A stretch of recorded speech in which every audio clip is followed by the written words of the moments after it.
Hi guys, as promised, I'm here for you and I'm going to give you some virtual workouts for the next few weeks because at least in the state of New York, gyms must close their doors tonight at 8 p.m. So if you're missing your bar class, here you are.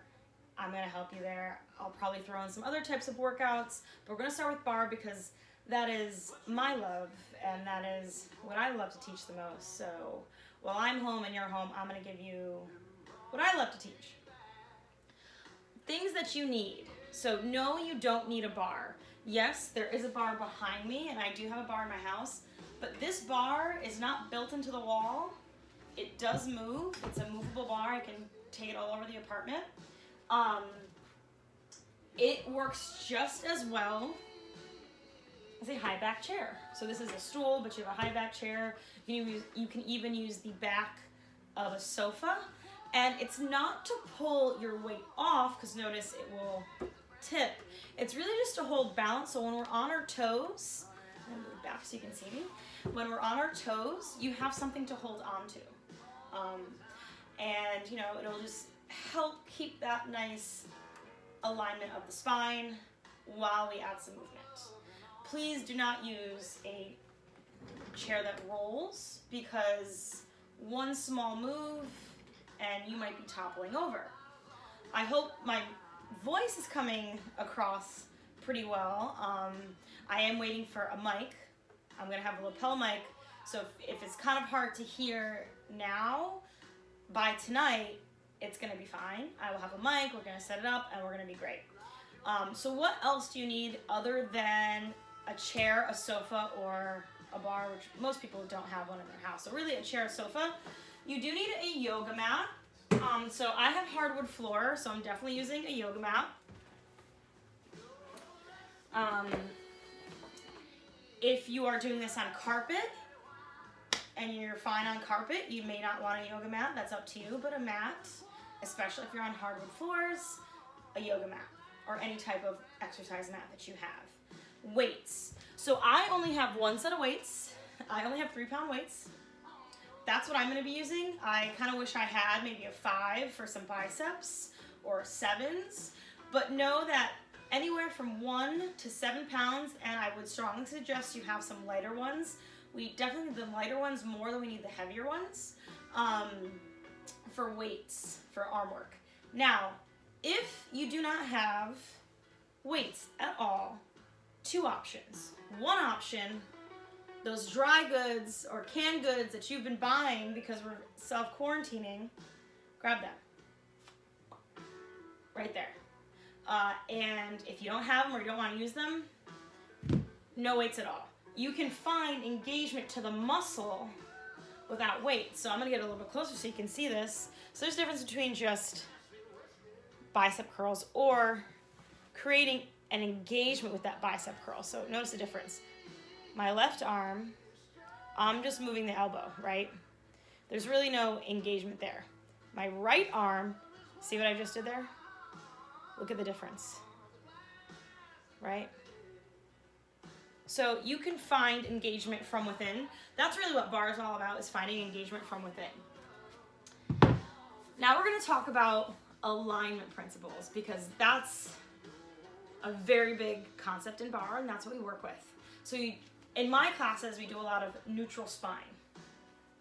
So neutral spine is keeping the alignment that is natural to the body, which is ears, shoulders, hips, and ankle are all in alignment. The midline of each of these intersects nicely.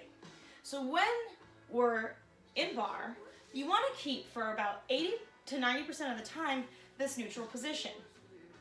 And now what happens is we tend to either be here or here, right? And you're gonna be like, well, don't we tuck and bar? I'm gonna get to that. So you wanna make sure you find a nice heavy tailbone. Like there is a weight hanging down from your tailbone and you find neutral. It will almost feel like you're slightly tipping forward, and that's if you tend to have one of those positions of the pelvis that reaches back, anterior pelvic tilt. So depending how far this is, depends how far you tip forward. I don't like to use the word tuck, so I know if you've taken a bar class, a lot of instructors might say tuck, tuck, tuck. The reason I don't like to use the word tuck is because when you hear the word tuck, what do? Whew. And now look what's happening. Like, you're just completely opening up the spinous processes. You're creating too much space, and you're stretching it too much, and you're just in a bad position. And since we're always on computers or very techy, that's what you get. So think of it more of a tip forward and a heavy tailbone. We want to find length through the sacrum. So your sacrum, you're going to hear me say that a lot as well. Your sacrum is this triangular bone below the spine and above the butt. So if you follow the spine down, where you stop feeling the little bumps on your spine and spinous processes, and you find that flat-ish bone, that's your sacrum. It's actually right above the gluteal cleft or the seam of the seat. That is where, when we do things like high C curve, where the direction is down, and that is where you're finding length. So we're imagining that this triangular bone that doesn't really move is finding more length. And with that, you start to pull up on the pelvic floor, which will start to feel deep engagement between your hip points.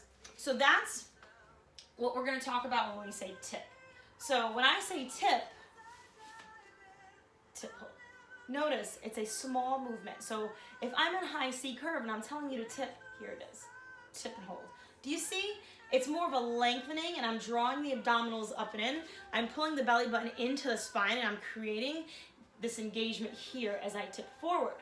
Now, when we're in our high C curve, and I ask you to curl, what we're really doing is we're taking these ribs right here, our front ribs that stick out right here.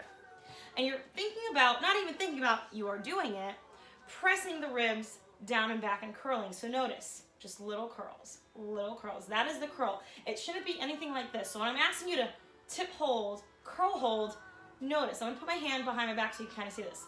Tip hold, curl hold. See how small that was? But see how engaged I am? You can see that engagement through the muscle. So that's what I'm gonna be asking you to do. When we do things such as a narrow V position where the heels are together and toes are apart, and you can't see me right now, I have to adjust this height, but we're just gonna talk quickly. Narrow V, heels together, toes apart. We don't wanna be in that second full position of ballet where we're really like spreading it wide. It's more of a Pilates narrow V where the heels are together and the toes are about 2 to 3 inches apart. And then we have that nice diamond shape between the thighs. Still, when you have that diamond shape, you're finding a tipping of the hips, because what happens when we diamond the knees open, notice, I diamond the knees open, look what's happening to my pelvis. Just look at that band on my leggings, right? It's dipping forward. So if we find that tip forward, look, we find neutral, lift the heels, and then we start to work, here's our thigh work in that narrow V position. The other position that I see a lot of difficulty on in class is what is called wide turned out or wide second position. So let me back up a little bit so you guys can see.